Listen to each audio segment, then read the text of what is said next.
आगे हम बात करें तो झारखंड में अभी एक चरण का ही चुनाव संपन्न हुआ है, लेकिन अब तक झारखंड के पीएम मोदी 3 दौरा कर चुके हैं और असम के मुख्यमंत्री हिमंता विश्व शर्मा भी कुछ दिनों से पसीना बहा रहे हैं। कतार में गृह मंत्री अमित शाह, योगी आदित्यनाथ, निरहुआ से लेकर मध्य प्रदेश के सीएम मोहन यादव का नाम भी शामिल है। वहीं कांग्रेस की हम बात करें तो कांग्रेस से प्रियंका गांधी भी धनबाद पहुंचने वाली है और आने वाले दिनों में झारखंड में राजनीति का स्टार वार भी देखने को मिलेगा। देखिए रिपोर्ट। झारखंड में चुनावी तपिश अपने चरम पर है। देश में भले ही 4 चरणों का मतदान संपन्न हो गया हो, लेकिन झारखंड में सिर्फ एक चरण में वोट पड़े हैं। लेकिन एक चरण के वोटिंग के दौरान पीएम मोदी का 3 बार झारखंड दौरा भी हो चुका है। अगले 3 चरणों में पीएम सहित तमाम स्टार प्रचारकों का दौरा तय है। इसी से आने वाले दिनों में कैसे सियासी फिजा होगी, इसका अंदाजा भी लगाया जा सकता है। स्टार वार में पहला नाम पीएम मोदी का ही है और मोदी 19 मई को जमशेदपुर में बीजेपी प्रत्याशी विद्युत वरण महतो के लिए जनसभा को संबोधित भी करेंगे। ठीक पीएम मोदी से 2 दिन पहले गृह मंत्री अमित शाह 17 मई को रांची में रोड शो करने वाले हैं। अगले दिन यानी कि 18 मई को अमित शाह बोकारो में चुनावी सभा में गरजेंगे और कांग्रेस के स्टार प्रचारकों में प्रियंका गांधी का नाम भी सबसे आगे है। प्रियंका गांधी वाड्रा 18 मई को धनबाद में होंगी, लेकिन बीजेपी ने स्टार प्रचारकों की पूरी फौज तो उतार दी है। असम के मुख्यमंत्री हिमंत विश्व शर्मा ने 15 मई को दूसरी बार झारखंड में थे।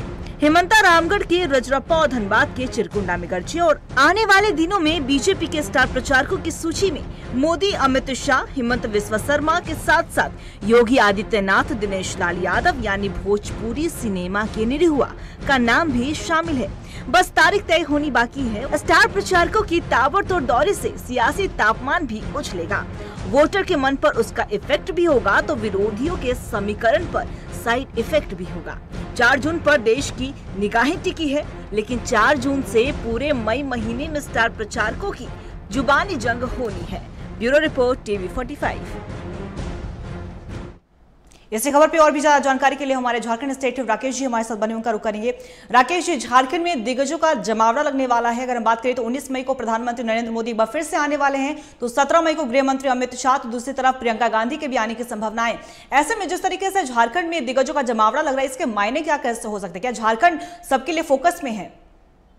देखिए, जिस तरीके से चुनाव की गतिविधियां तेजी से बदल रही हैं और साफ तौर से कहा जा रहा है कि पूरी ताकत लगाने की तैयारी की गई है दोनों पार्टियों की तरफ से, खास करके गठबंधन दल की तरफ से भी, और साथ साथ ये भी माना जा रहा है कि एनडीए की तरफ से भी।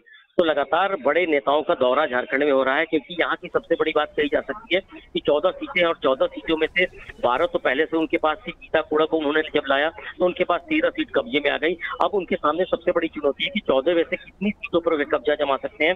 इसलिए सभी चीजों को आकलन करने के साथ साथ ये भी देखा जा रहा है कि किस तरीके से तमाम सीटों पर कब्जा हो, इसकी तैयारी की जा रही है। और इसी कारण से कहा जा सकता है कि बीजेपी की बात की जाए या फिर एनडीए के बड़े नेताओं की बातचीत की जाए और साथ साथ यूपीए की बातचीत की जाए, सभी दल के बड़े नेता यहाँ पे दौरा कर रहे हैं, लोगों से बातचीत कर रहे हैं और अपने अपने मुद्दों को लेकर कहीं ना कहीं एक रणनीति बनाने की कोशिश कर रहे हैं। और इसी कड़ी में प्रधानमंत्री का भी दौरा है, गृह मंत्री का दौरा लगातार हो रहा है और साथ साथ कहा जा सकता है कि गठबंधन की ओर से प्रियंका गांधी का दौरा होना है। इसके साथ साथ राहुल का दौरा हो चुका है और तेजस्वी का दौरा हो रहा है।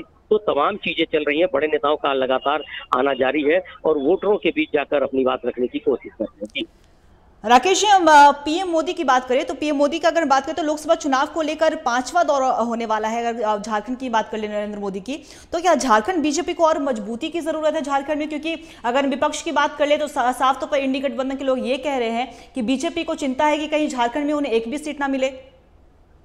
देखिए, जाहिर सी बात है कि लगातार जिस तरीके से मैंने कहा कि 14 में से 13 सीटें आज के समय में उनके कब्जे में बताई जाती हैं, तो ऐसे मौके पे साफ तौर पे कहा जा सकता है कि इनको बचाना सबसे बड़ी चुनौती होगी। और साथ साथ अगर इनकी जो संख्या कम होती है तो सबसे बड़ा नुकसान यहाँ देखने को मिल सकता है। हालांकि यहाँ बाकी राज्यों से थोड़े कम सीट जरूर हैं, लेकिन इनकी जो प्रतिशत है जीत का वो काफी बेहतर पहले से बना हुआ है। तो इस प्रतिशत को कैसे बरकरार रखा जा सकता है। और साथ साथ कई ऐसी सीटें हैं जहाँ पर अभी फिलहाल ये माना जा रहा है कि महागठबंधन की ओर से दावे किए जा रहे हैं और वहाँ जिस तरीके से जमीन पर उतरकर कई मुद्दों को लेकर गठबंधन ने बातचीत की है, उसका थोड़ा नुकसान भी होता नजर आ रहा है। तो इसी के कारण तमाम बड़े नेता, प्रधानमंत्री हो, गृह मंत्री हो, राजनाथ सिंह हो और साथ साथ कहा जा सकता है कई राज्यों के मुख्यमंत्री इस इलाके में पहुंच रहे हैं और लोगों के बीच जाकर मुद्दों पर बातचीत कर रहे हैं, पार्टी की रणनीति पे बातचीत कर रहे हैं और साथ साथ प्रधानमंत्री सीधे तौर पे अब कहने लगे हैं कि प्रत्याशी तो ठीक है आपके इलाके के विकास के लिए बात करेंगे, लेकिन आज संसद में जरूरत है प्रधानमंत्री के रूप में नरेंद्र मोदी का, तो उनको अगर सपोर्ट मिलेगा तो कई बड़ी चीजें हैं जो राष्ट्रीय स्तर पर, अंतर्राष्ट्रीय स्तर पर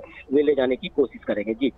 जी राकेश जी, आपका बहुत बहुत शुक्रिया तमाम जानकारी के लिए। तो बता दें आपको कि झारखंड में एक चरण का ही चुनाव संपन्न हुआ है, लेकिन कहीं ना कहीं दिग्गजों का जमावड़ा भी लगता हुआ नजर आ रहा है। दूसरी तरफ अगर हम बात करें 19 मई को प्रधानमंत्री नरेंद्र मोदी फिर से आने वाले, योगी आदित्यनाथ भी लिस्ट में है, गृह मंत्री अमित शाह का भी दौरा होने वाला है। ऐसे में साफ तौर पर कहना बिल्कुल भी गलत नहीं होगा कि कोई भी दल हो, इंडिया गठबंधन हो या फिर एनडीए, सभी के फोकस में कहीं ना कहीं झारखंड इस बार जरूर है।